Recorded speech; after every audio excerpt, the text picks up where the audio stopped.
Hi, I'm Yulia, and this is Burning Questions. And the topic that set the internet on fire this week is what's happening with the new Russian offensive on Kharkiv and Sumy, and how is that going to influence Ukraine? And we have Glenn Grant here to help us answer that. My name's Glenn Grant. I'm a retired Army Lieutenant Colonel from Great Britain, and I currently work for the Baltic Security Foundation as a defense expert and a long-time volunteer in Ukraine. Awesome. Well, thank you for everything that you do in Ukraine, and thank you for coming to this channel again. Well, we, as per usual, are talking about the changes in the battlefield in Ukraine and in everything that's happening. So, what's your take on the most recent revelation that Russia has started its I wouldn't even say counteroffensive, an offensive on Sumy and Kharkiv?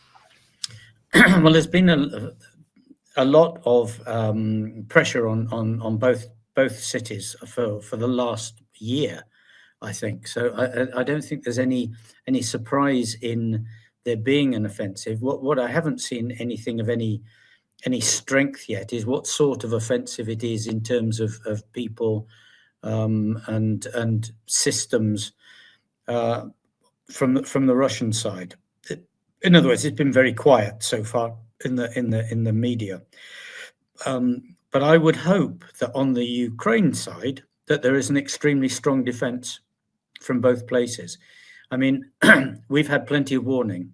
So if there's not strong defense there, using all the available resources from the two cities, because there are a lot of people in both cities still, and units around there. If the defense is not properly sorted out, then I'm afraid people need to go to prison for it, because we've spent long enough now knowing what's going to come and therefore how we actually deal with it.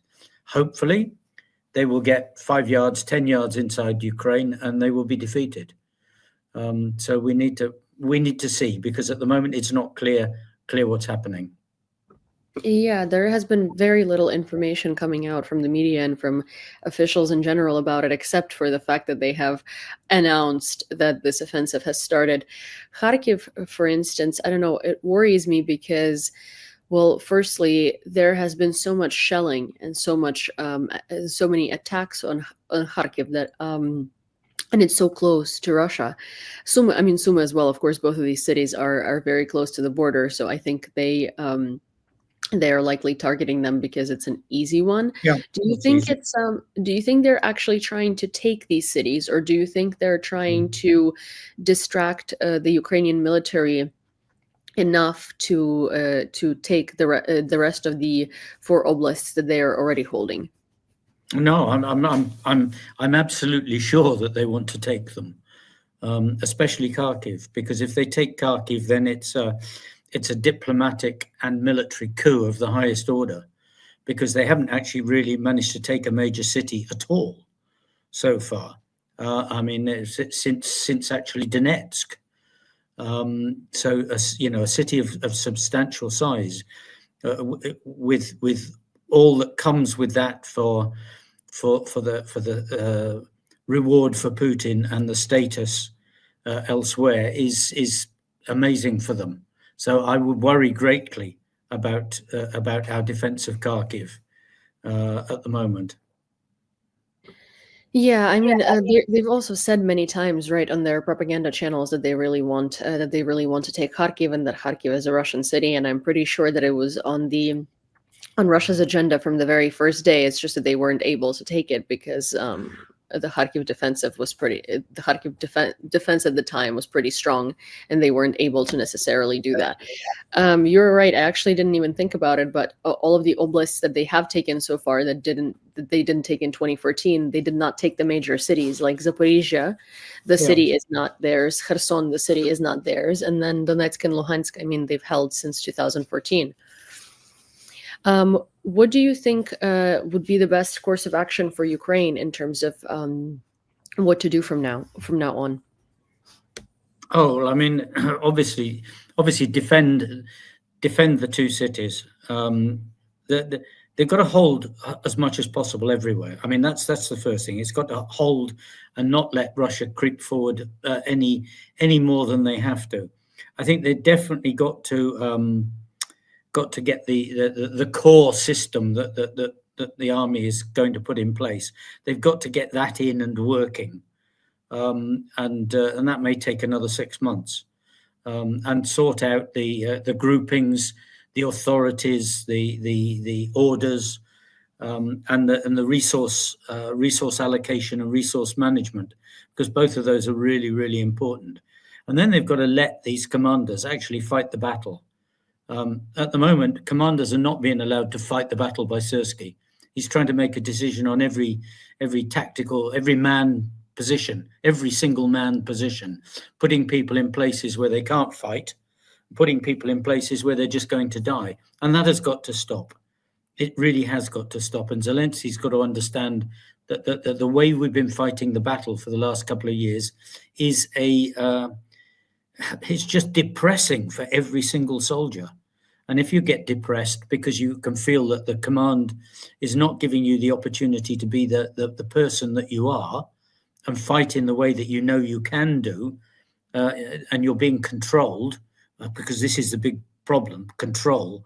And if you're being controlled, then your morale drops, and it just keeps dropping. And you can tell, therefore, how much it's dropping by the number of people that are going absent, and are running away. Thankfully, a lot of them are coming back, but I think that they're coming back in the hope that the method of fighting and the human rights aspects of being a soldier are going to be properly addressed, and that they're going to be allowed to fight. Because when you let soldiers fight properly, you let them fight on their own, and you don't distract them, and you don't mess them about. You just give them a clear objective, whether that's hold, or whether try to take a bit back. It doesn't matter. Just try to take a bit back, and you let them get on with it themselves, so they can negotiate, where the forests are, where the woods are, where the best lines for moving are, where you've got to come back, not trying to drive your tanks into an open field because they're going to get zapped by drones. When you let the boys fight the battle themselves, you will see different results. You see better results. Even with limited resources and limited people, you will still see better results. So I think that the core system and allowing soldiers to actually to fight themselves properly, I think are the things that Ukraine must do. But I would add one thing to that, which is this understanding that no matter how many drones you've got, no matter how many tanks and everything else you kill, the Russian numbers have still got to be defeated on the line by ordinary soldiers. That ground can only be taken by soldiers, not by drones. So if we're going to advance and we're going to take back all the territories and Crimea, eventually it's going to be infantry that do that. And therefore, the quality of infantry, the way we train them, the way we look after them, has got to fundamentally change. They must not be meat. They must be the elite of the armed forces. And how you do that, how you find the elite commanders, the best commanders, and get them working, those are the fundamentals. And we haven't even started really in many areas of the army doing that. Well, I do agree with you. We've talked about this many times on this channel, that there needs to be a restructuring of the Ukrainian military, and that the commanders really need to sort of give the power to middle managers, speaking kind of in like layman's speak, right, rather than just micromanaging everything. I do find, I don't know if you've seen this, but there was this video that came out recently, or sort of a report that came out recently. There was a unit of 7 people that was surrounded in Toretsk because the commander of the unit and a couple of people basically went on a recon mission, and then they got stuck in this building they were defending for 35 days. And they were taken out of the surround by the Ukrainian military. So that sort of gives me hope, because I feel like in the cases before that, they would have been left there, because there would have been like no. I mean, there are serious changes taking place across the whole of the army, but they're not taking place fast enough, and they're not taking place in a systemic fashion. They're taking place where a good commander allows his boys to do the job properly. And that shouldn't be the way it is. It should be everywhere. It should be the same. And commanders should be absolutely clear that there will be no corruption in their units. There will be no dishonesty in their units. Obviously, no alcohol, no drugs, these things. And it's only when you get that sort of as an army-wide attitude that this is how it is, that we'll really start moving forward. And I think I'm quite convinced that if we can get something like this, that we can move forward really quite quickly. Because the Russian side, although it's got lots of good things about it, and although they're getting quite clever in many areas, a lot of the soldiers are still very, very third rate. And you could see that by the numbers that are being killed every day. If they were good, we couldn't kill 1,000 in a day or 1,200 in a day, which means that the quality balance is probably like 1 to 10 at the moment. But that means that the one has got to be allowed to do his job to the best of his abilities and encouraged to do his job to the best of his abilities. Well, yeah, I mean, there is also now evidence, right, that there are Chinese soldiers fighting on behalf of Russia, and they're just basically importing soldiers from other countries like North Korea and China and whoever is willing to sacrifice, I guess, units of their army to fight for their cause, which are people that are not trained in the same conditions. There are people that don't even speak the language. So for them, it's like, reconnaissance and staying in touch with other units is impossible for them to like sort of tell their tell on the radio what they need is impossible because majority of the Russians don't speak English. They definitely don't speak Chinese or Korean.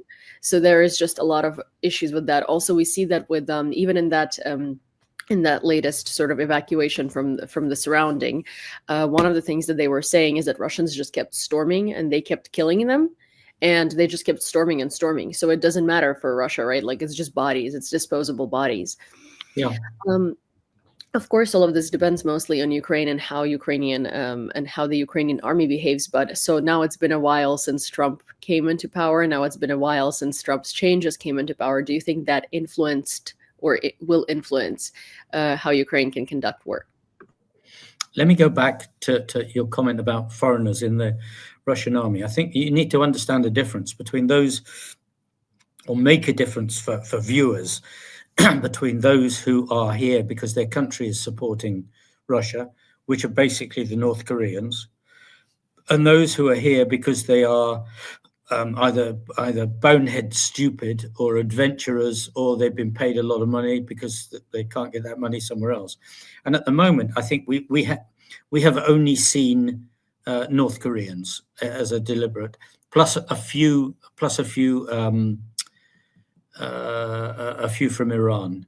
Well, we haven't seen Chinese in any numbers. I mean, if you actually think about it, considering they've got whatever they have, 1.3 billion, to only have 2 on the front line is indicative of absolutely nothing. When we see a platoon on the front line, then we can actually start saying, yeah, China's involved. But two is nothing, because it's just another 2 soldiers from another country. They could be African, they could be Greek, could be anywhere, doesn't matter. So I don't think one should take too much, read anything into that at all at the moment. But going back to the North Koreans, I mean, they're extremely fit, capable people, although their soldiering is still not as good. But that will get better, and that's worrying because as they get better, some of them are going to take these skills and ideas back to North Korea. You can be absolutely sure North Korea is looking very carefully, and then that means that we then have a high grade or higher grade force on the other side of the demilitarized zone, and what will that mean for South Korea in future, and what will that mean for for future warfare in Asia? So I think that we are being very casual in accepting the North Koreans without actually doing something against North Korea. This is not just against Russia. It's now a proper allied group, and how much China's in there, really, we still don't know. But we do know Iran is in there 100%, and we do know North Korea's in there 100%. Right, going back to the America bit, I'm not sure that it should change anything that how the boys fight at all, except that if we then start getting short on ammunition, then that will make a difference to how they fight. But they've been there before. They said this will not be the first time. It won't be the second time, I'm sure. Because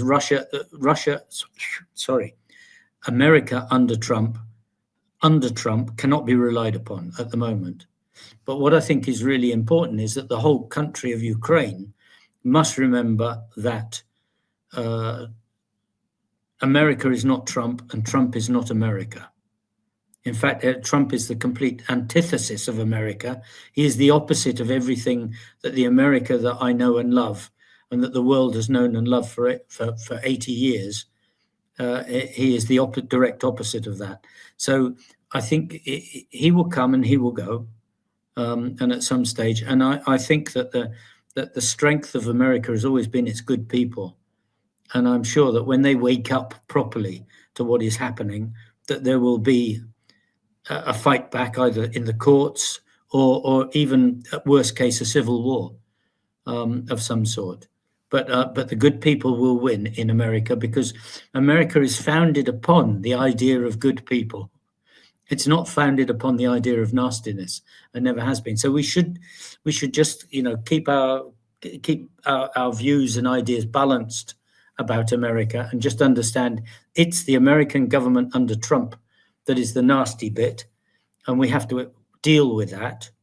But we must not lose sight of all our friends, the other friends, the people who are giving us millions of their own money and supporting as volunteers and buying drones and bringing medical equipment from America in truckloads. We should not forget them and make them feel that we don't love them because they're not supporting us, because they still are in truckloads. Yeah, I mean, it's been very interesting to watch what's happening in America. There have been large protests. There is another one scheduled for April 19th, I believe. Oh. I don't know if you've seen those. Those were quite impressive, but they didn't necessarily accomplish anything quite yet. And American people are sort of, I guess, waking up.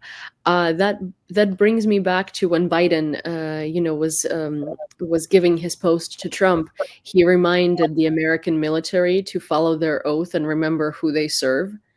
And Yep. that's a very interesting situation. Actually, in a hypothetical, if Trump wanted to take over the US and put in martial law and deploy the military into the American cities, do you think the military would follow Trump, or do you think the military would act in the accordance of what's best for the American people?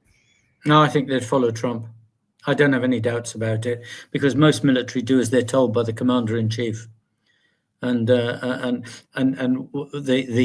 number of military that have been removed, senior military that have been removed by Trump, is basically Trump is getting rid of those who had who reached that rank because of moral courage, because they are the best people of their generation, and he's now culled those in big numbers. So my suspicion is, sadly, that a lot of the military will just do as they're told. Yeah, there'll be people who don't, but then this is where, as I come back to, this is where the societal break may come, where you actually get, units who pull away from the armed forces and say, no, we're not going to do this. Now, that's happened historically in many countries. Then we see then one will find out the strength of character and the depth of character of most of the American people. Well, many people speculate that there is a civil war coming in America based on everything that's happening. What do you think about that? I think this is going to depend totally upon the courts. It's going to depend totally upon the courts. If the courts are listened to, and and by courts I also mean Senate and Congress, if they are actually listened to, and the legal framework and the constitutional framework remain largely in place, there will be no civil war. But if those are broken, if courts start getting trampled over, then I think you'll find that not just ordinary people, but you have to remember, United States is states. It's not the federal government. The federal government has relatively quite a limited role to play, because the majority of stuff comes under states. I mean, that is why you get these states doing mad things over abortion and ridiculous laws, because they are actually quite powerful in themselves. And I think before one sees a civil war, there will be a pre-level of states getting really, really aggressive about the relationship between the state and the federal government. And we've already seen two or three of the governors actually saying, we are not X, Y, and Z. That we are democratic in this state, and we will stay so. New York being one of them, and Trump does not have the power to shift these people. He will try. He may try by sending in the army, but that is when you would then see something very challenging with the big army, which I think would remain loyal to Trump, and because he's the commander in chief, and the National Guard, who are of course under the governor of each state. So it's the governor, although they're part of the Ministry of Defense. If it came to governor and state versus federal forces, I think most of them will go for state. I can't be 100% sure, but I think that's my guess. And that the further away from federal government they are, i.e., California, the more that they will stick to their homeland, which is California or Texas, than they would federal. The interesting thing about California, I don't know if you've seen, well, first of all, there is this, it's not a joke anymore, but there is this joke about Cascadia, which would be the Pacific Northwest plus California, its own country. Yeah. But Gavin Newsom recently said that he's not going to be imposing any of the tariffs on that Trump has imposed on other countries, and that he's going to be trying to figure out how to trade with the world as California, not as the United States. And that's a huge step in that direction, and I think New York is going to do the same things. Yeah.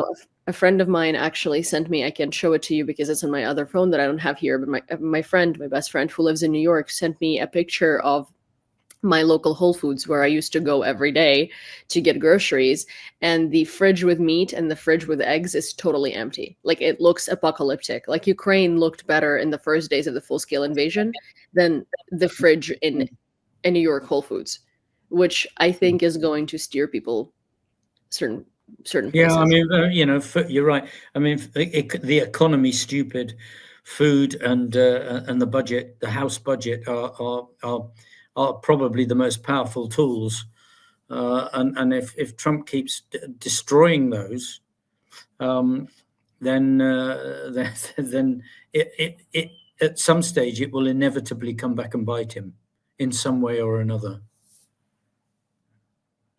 Well, what do we, speaking of tariffs and speaking of international relations and everything, what do we think about the U.S.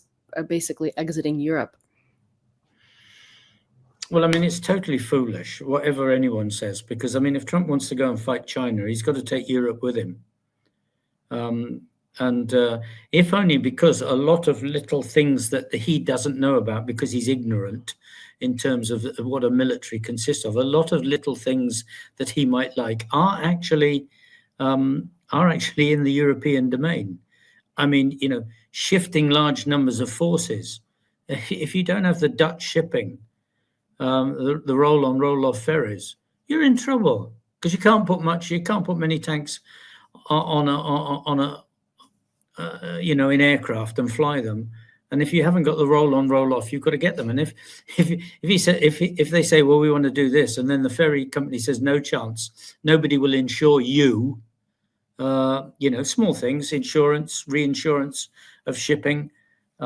These are things which, I mean, most insurance and reinsurance, correct me if I'm wrong, someone, but I think it comes out of Europe. So these are small things that they add to the game. And having just seen that now we've negotiated to go back into Afghanistan, hey, Trump was the one who said we're going to leave. Now we've suddenly realized that we can't afford to leave and we need the airbase if we're going to go all the way across to the other side. Well, nobody seems to have called him to account largely for this. So there you are, blah, blah, blah about what we're going to do. And then second term, and we're back in there. At what cost, I would ask.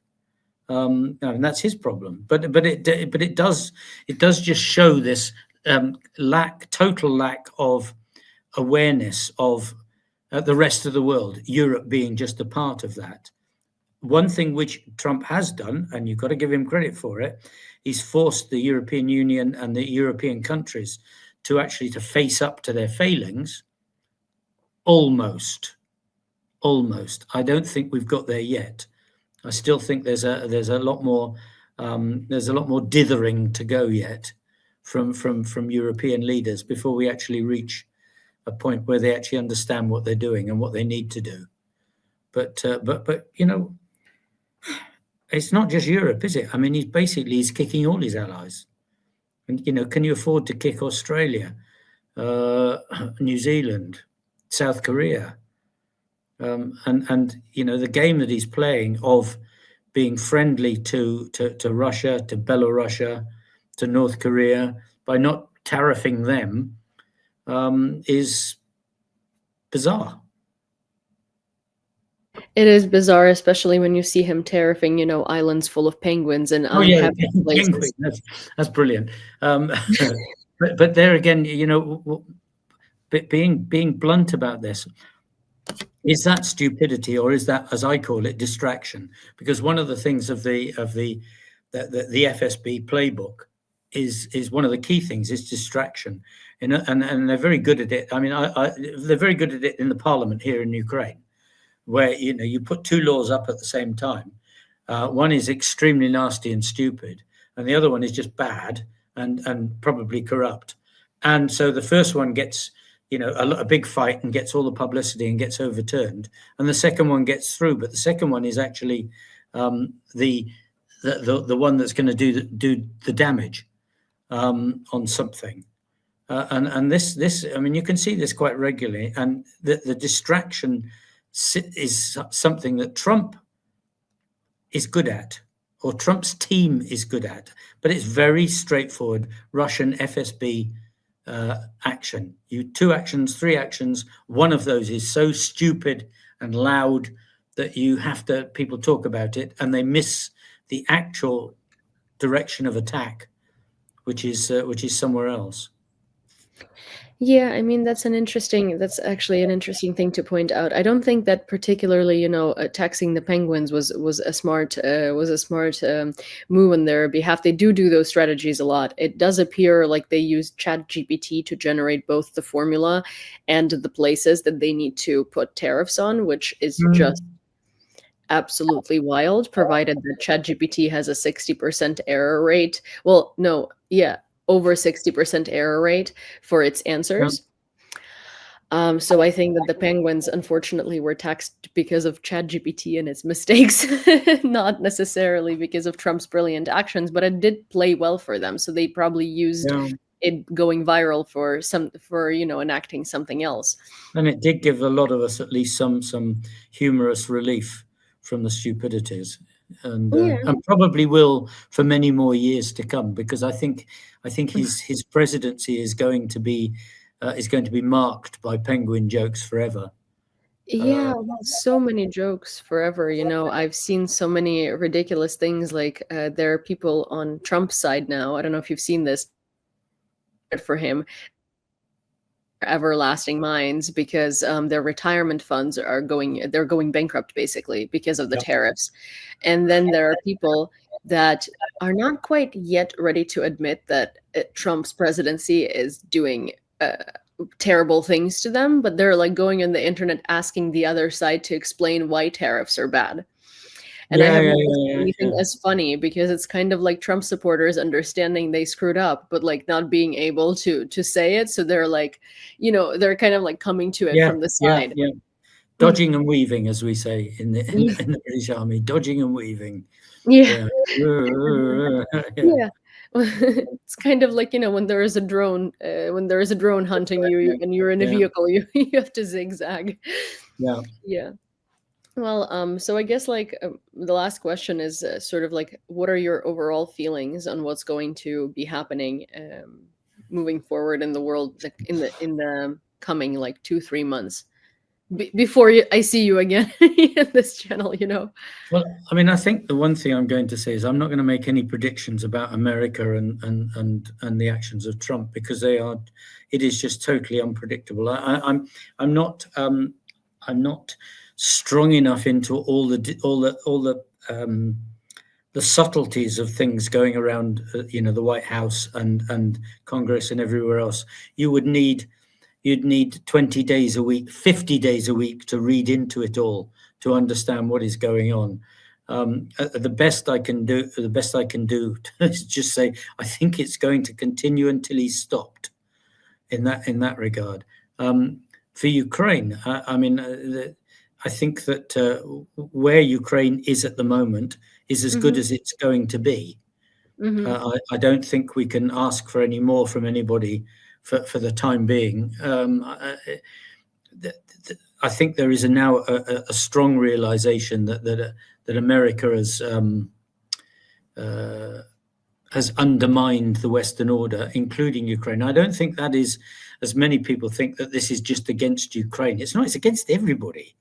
Ukraine just happens to be, the the the the the, the country that feels it the most, I think, because it's the most sharp in Ukraine about what he's doing, being cut loose almost. But the good side for that is that maybe it will actually finally make the government understand that it cannot continue running a government and running a war with just friends.